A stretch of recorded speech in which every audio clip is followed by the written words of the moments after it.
A German shepherd interrupts her wedding. Hours later, she discovers the heartbreaking reason.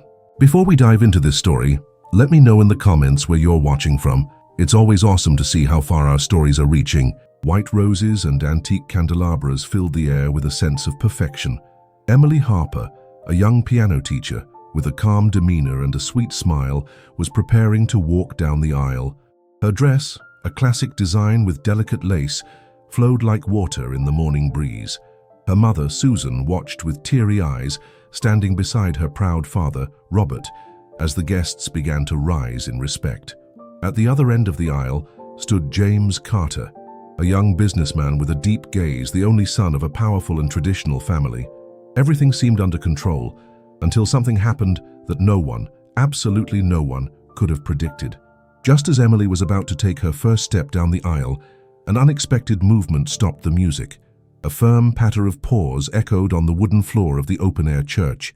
It was Max, Emily's German shepherd, a retired canine unit dog who had served with honor for years before she adopted him. At 10 years old, with graying fur around his muzzle and eyes wiser than most men, Max positioned himself in front of her, completely blocking her path to the altar. Whispers rippled through the guests. Some laughed nervously, thinking it was a cute prank. Others, especially those closest to Emily, noticed the tension in the dog's body.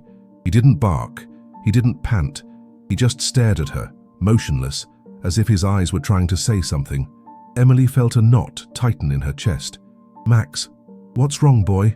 she whispered, kneeling down, her voice trembling. But Max didn't respond as he usually did. He didn't wag his tail. He didn't move a step. He only swayed slightly, and that's when Emily noticed. His breathing was labored, his legs seemed unsteady, and his eyes had a different glint, as if he knew something the others didn't. Emily's heart, which moments ago had been racing with bridle nerves, now pounded with an unfamiliar fear. The flowers, the expected applause, the wedding march, it all faded away. The only thing that mattered was Max. "I need help!" she shouted suddenly, shattering her composure in front of the stunned crowd. Susan clutched her chest. James took a step forward, confused, but Emily, wasting no time, gathered her dress, bent down with effort, and lifted Max into her arms, like a desperate mother protecting her most precious treasure. With her heels in one hand and her veil trailing behind, she ran out of the ceremony, leaving everyone and the altar she never reached behind. The whispers turned to silence. No one spoke, because in that moment, everyone understood what had just happened. This wasn't a comedic scene or a melodramatic outburst. It was pure love, it was loyalty. It was a bond stronger than any golden ring. The morning breeze had turned thick, almost heavy, as Emily ran barefoot across the gravel parking lot, her wedding dress dragging on the ground, picking up dust and dry leaves. In her arms, Max lay with his head pressed against her chest, breathing with difficulty, as if each breath were a silent battle. The family chauffeur, old Henry, didn't need to be told anything. Seeing Emily running in desperation, he flung open the door of the black sedan. She climbed in with Max and shouted, "To Dr. Bennett's clinic, hurry!" During the drive, the silence in the car was broken only by Max's labored breathing and Emily's muffled sobs. With every turn, she stroked the German shepherd's neck, murmuring soft words, as if her voice could hold back time. "Hold on, Max, please, don't leave me yet." When they arrived, the clinic's door was already open. Dr. Laura Bennett, a middle-aged veterinarian with grey eyes and a calm expression, stood waiting with her team as if she sensed what was coming. She had cared for Max on several occasions and knew this dog wasn't just an animal, he was a guardian. Emily rushed in, handing Max's heavy body to the steady hands of the staff. Laura gave her a look, firm but compassionate. "We'll do everything we can, Emily, but you need to prepare for anything." Emily nodded, her face wet with tears. Her hands trembled, clutching the pearl necklace inherited from her grandmother, as if she could draw strength from old memories. Minutes later, Laura returned to the waiting room. Her expression said everything before she even spoke. "His heart is very weak. It's in an advanced stage of failure. It could have been stress, the excitement, or just time. But there's no cure, Emily. We can only give him quality of life, months and maybe weeks." Emily felt the ground open beneath her feet. She stood frozen, like a glass statue about to shatter. The words echoed in her mind, but they felt distant, unreal. How could this be true? How could the companion who saved her life years ago now be slipping away? Laura stepped closer, placing a hand on the young woman's shoulder. "He waited to tell you, Emily. He didn't want to go without you." Tears came uncontrollably. Emily entered the room where Max lay on a soft blanket. Seeing her, he lifted his eyes and wagged his tail faintly, a weak gesture full of meaning. She knelt beside him, gently holding his paw, as if grasping the hand of an old friend departing in silence. "I won't leave you alone, not today, not ever, day." And in that room filled with clinical tools and the smell of disinfectant, a new promise was born. Not the one meant for the altar, but one deeper. The promise that he wouldn't leave without love surrounding him. The clock struck 11 in the morning. The veterinary clinic was completely silent, interrupted only by the faint hum of the air conditioner and the rustle of leaves outside the window. Emily sat beside Max, gently stroking his head, while a nurse set up a small IV to stabilize his heartbeat. At the other end of the hallway, James Carter entered with a steady stride. His grey suit was still impeccable, though his bow tie hung loose around his neck. His expression, however, betrayed more than worry, a mix of confusion, wounded pride, and genuine sadness. "How is he?" he asked quietly, glancing first at Laura, then at Emily. "Stable, for now," the veterinarian replied. "But his heart won't survive another scare. What happened this morning was a cry for help, a final effort to stop the inevitable." James swallowed hard. He looked at Max, the dog he'd always seen as just a sentimental detail in his fiancée Pixelated's life. Now he saw something different. Max wasn't an animal. He was part of her story, part of her soul. Emily, her eyes fixed on Max's muzzle, spoke with a voice that seemed to come from a deep place within her. "I can't get married today, James. Not while he's like this. I can't leave him alone. Not for a minute. Not after everything he's done for me."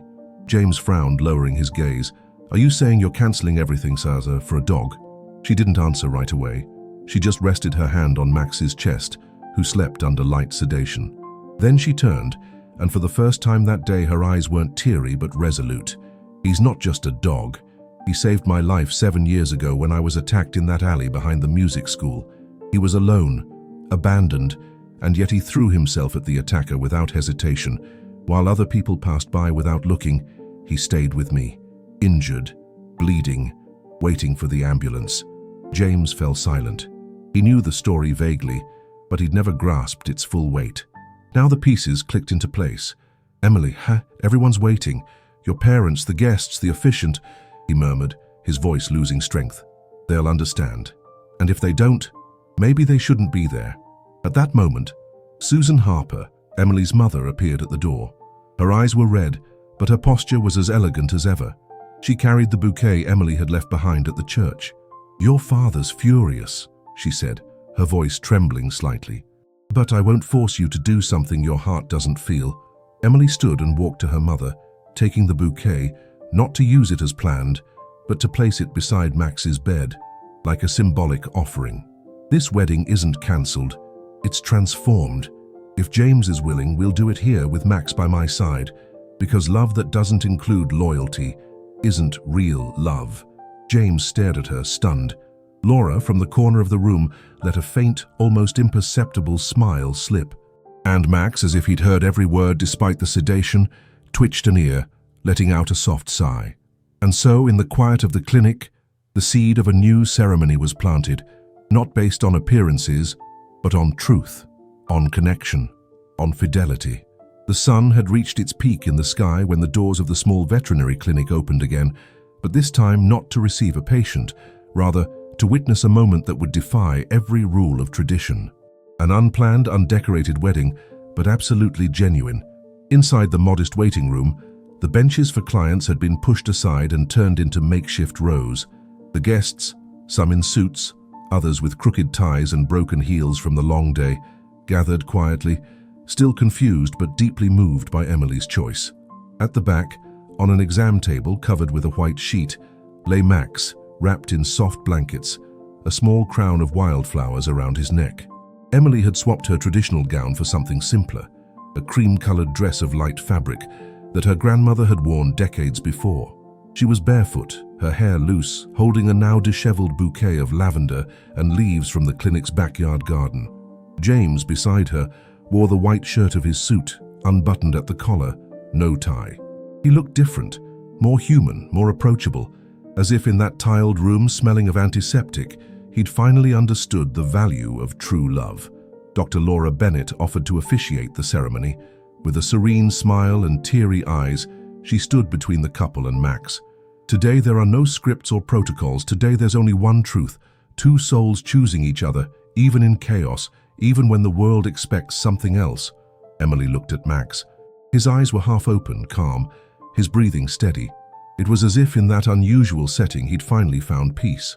Emily Harper, do you take this man to walk beside you, not on carpeted paths, but on trails that will sometimes hurt, with the promise to never abandon those you love, human or not? I do, she replied, her voice firm, squeezing James's hand but keeping her eyes on Max. James Carter, do you take this woman to honor her in joy and in loss, and to learn from her the value of loyalty even when it comes on four paws? James took a deep breath, emotional. I do, and I accept everything that comes with her, even what I don't fully understand. Laura smiled. Then, by the love that fills this room, by the life that still surrounds us, I pronounce you united in this new way of being a family. There are no rings, but there are promises. At that moment, Max let out a soft sound, almost a sigh of contentment. Emily knelt and gently touched his muzzle. He approves, she whispered, a tear rolling down without regret. The guests clapped quietly, some crying openly. Susan, in the back, wiped her eyes discreetly, while Robert, still in disbelief, gripped his wife's arm tightly, perhaps for the first time truly understanding his daughter. The wedding had happened. Not in a church, not among stained glass or golden candelabras, but in front of the only witness that mattered, a German shepherd named Max, whose heart still beat strong enough to bless a union born of the purest love. The spring air began to paint the fields around the house Emily and James now shared with bursts of color. It wasn't the Carter mansion in the city or the Harper family's countryside home. It was an old cabin that had belonged to Emily's great-aunt, restored with love and simple details. White linen curtains, shelves full of books, a fireplace where a gentle fire always crackled. Max had his favorite spot, a blanket by the window overlooking the forest. From there he watched everything, as if still patrolling, as if he'd never stopped being the guardian he always was. Though his body was tired, his gaze held the serene vigilance that never forgets. The days after the wedding were strange and beautiful. The couple learned to live without masks. Emily woke early to brew tea, while James surprised her by making pancakes, something he'd never done before, but insisted on perfecting each morning, even if he burned a few.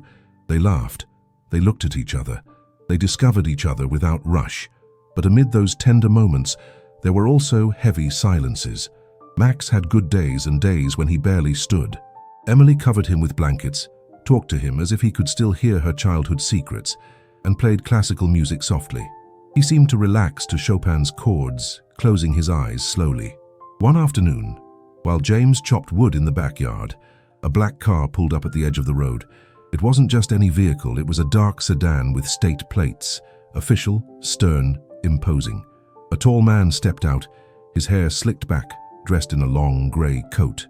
It was Captain Richard Hayes, retired from the K9 unit, Max's former commander. Emily recognized him instantly, not from closeness, but from old photos in the files she kept fondly. The man who trained Max, who led him on dozens of missions before he was retired and given to her. But that look, it wasn't warm. Mrs. Harper, he said in a dry tone, I didn't expect to find him here. So weak. Max is with his family. With us, Emily replied firmly, standing up from the porch. Hayes approached slowly, scanning the surroundings with trained eyes. He stopped by the blanket where Max rested, and his gaze hardened. There are reports suggesting this dog is still tied to an unresolved operation. He could be linked to a case you know nothing about. James, overhearing, stepped closer immediately. Are you saying you want to take him? I'm not suggesting it. I'm stating it, Hayes replied. He's state property, and if he holds information, he can't stay in civilian care. Emily's blood ran cold. Max, though weak, tried to stand, letting out a low growl. His instincts were still there. He's not going anywhere, Emily shouted, stepping between Hayes and Max. "He's done his duty. He gave his life for others. Now it's his turn to have peace." "Duty never ends, Mrs. Harper, especially for those who serve without asking for anything." The silence grew thick, heavy as a storm. James stepped forward. "If you're here to take him, you'll have to go through us. And trust me, it won't be easy." Hayes narrowed his eyes as if sizing up his opposition. Finally, he nodded without a word, returned to his car and drove off, leaving behind the roar of the engine and a new fear planted in Emily's heart. Something from Max's past was still chasing him, and that shadow had just returned. Night fell with a thick silence over the cabin, as if the forest itself held its breath. Emily couldn't sleep. She sat on the floor beside Max, running her fingers along his fur, tracing the lines of his coat like someone reading an old map.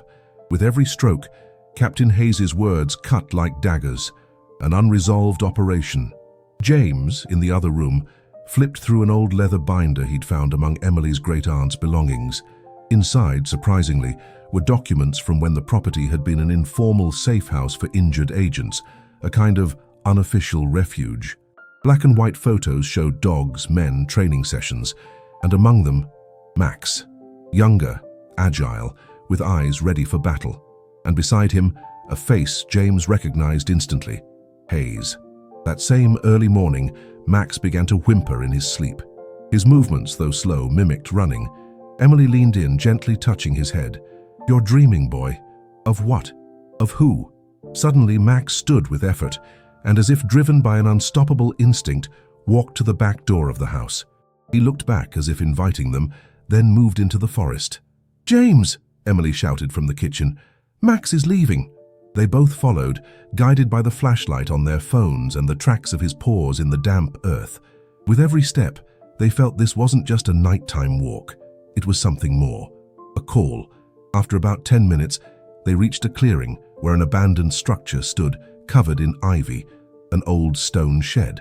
Max approached, sniffed a wall and began scratching with an energy that no longer seemed his own. James pulled away some loose bricks, revealing a small metal compartment hidden inside. Within it was a sealed box. Opening it, they found a USB drive, some old photos, and a badge with a name Emily had never heard before. Michael Reed. "Who was this man?" she asked, holding a photo of an agent posing with Max, a hand on his head. James stayed silent for a moment. Then in a low voice he said, "This was the agent who died in a mission Hayes never closed. According to public records, Max was the only witness." Emily's stomach churned. It was starting to make sense. Hayes's sudden return, his coldness, his insistence on taking Max. He wasn't just a dog. He was the last living piece of a buried story. Back at the cabin, they plugged the USB into James's laptop. Inside were audio files with radio transcripts, aerial photos, and a shaky, poorly recorded video showing an ambush in a desert zone. Amid the chaos, the camera caught the exact moment Max lunged at a masked man, protecting Michael Reed with his own body.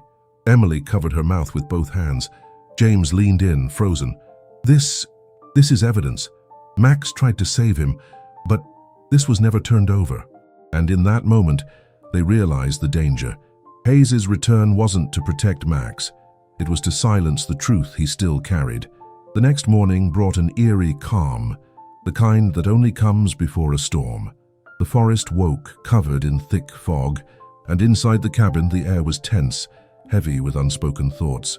Emily brewed coffee without tasting it, while James reviewed the USB files for the umpteenth time, searching for connections, names, anything that could turn their discovery into a formal accusation.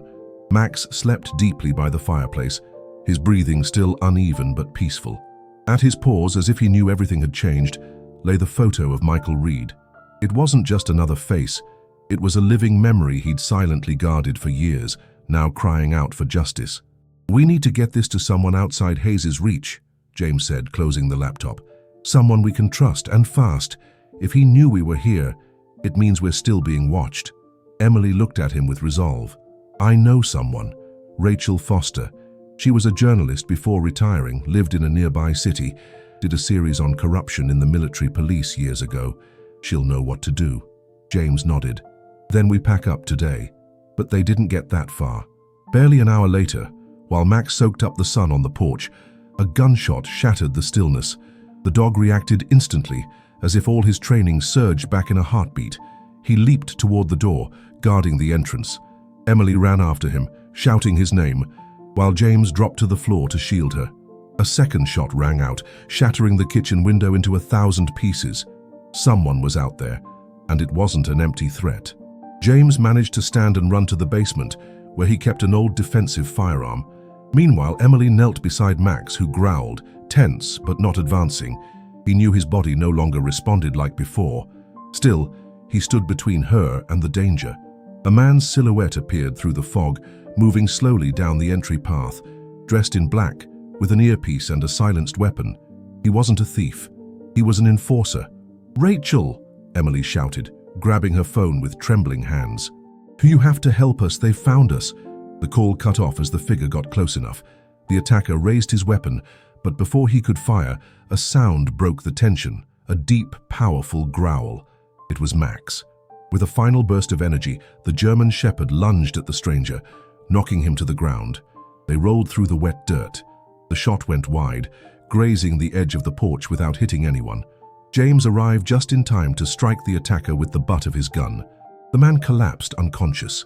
Emily ran to Max, who lay on the ground, panting heavily. His body trembled.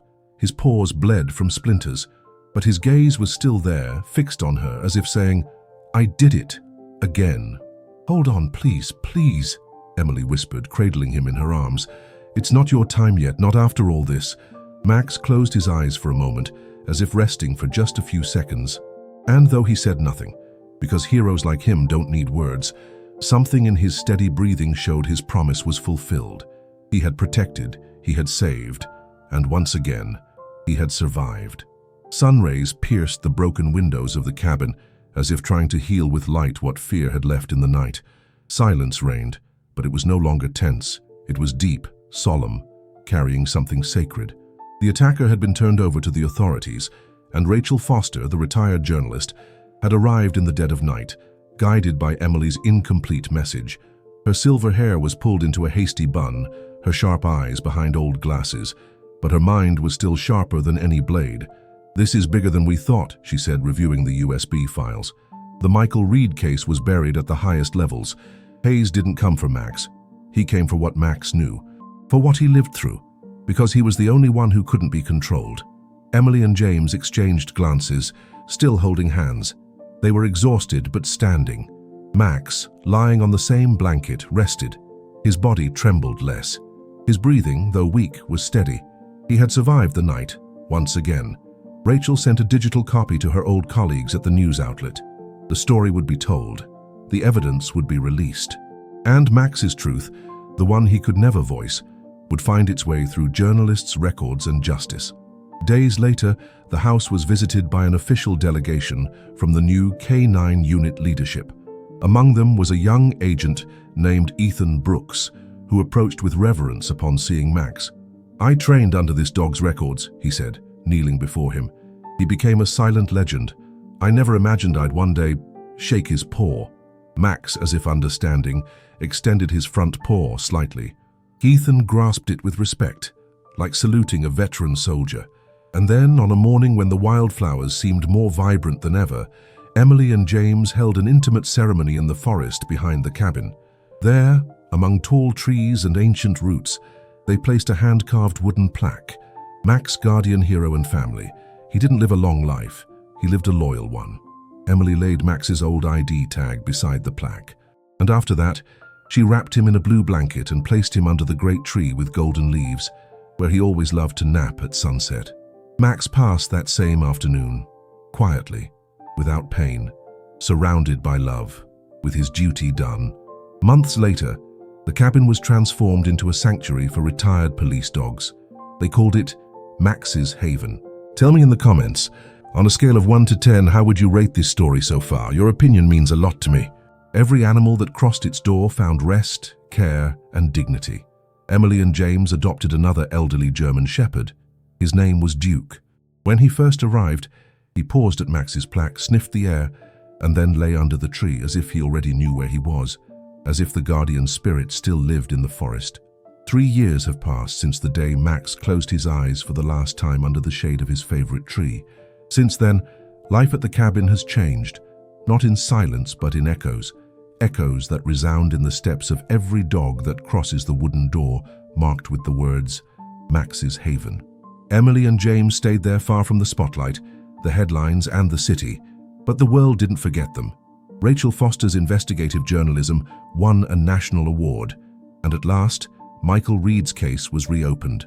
Hayes, cornered by the uncovered evidence, was discharged and faced trial for negligence, evidence tampering and abuse of authority. His arrogant silence was broken by something he never expected, the loyalty of a German shepherd who refused to forget. The canine unit, inspired by the story, began naming its rehabilitation centers after heroic dogs. The first, Max Center, Northern Unit. There, young agents learn that courage isn't trained, it's nurtured. Duke, the new German shepherd Emily and James adopted, aged with dignity. He never tried to fill Max's place. Somehow he knew it wasn't necessary. He simply lived among books, dry leaves, and the soft music that always filled the days in that house where love knew no limits. Every year on their wedding anniversary, Emily and James hiked to the highest point in the forest. They carried wildflowers, an old ID tag hanging from their backpack, and a new dog by their side. It was a simple tradition, but rich with meaning. Each step, a memory. Each flower, a tribute. Each shared silence, a longing. Emily wrote a children's book inspired by Max, The Guardian of the Forest. Illustrated by local artists, it became required reading in the region's schools.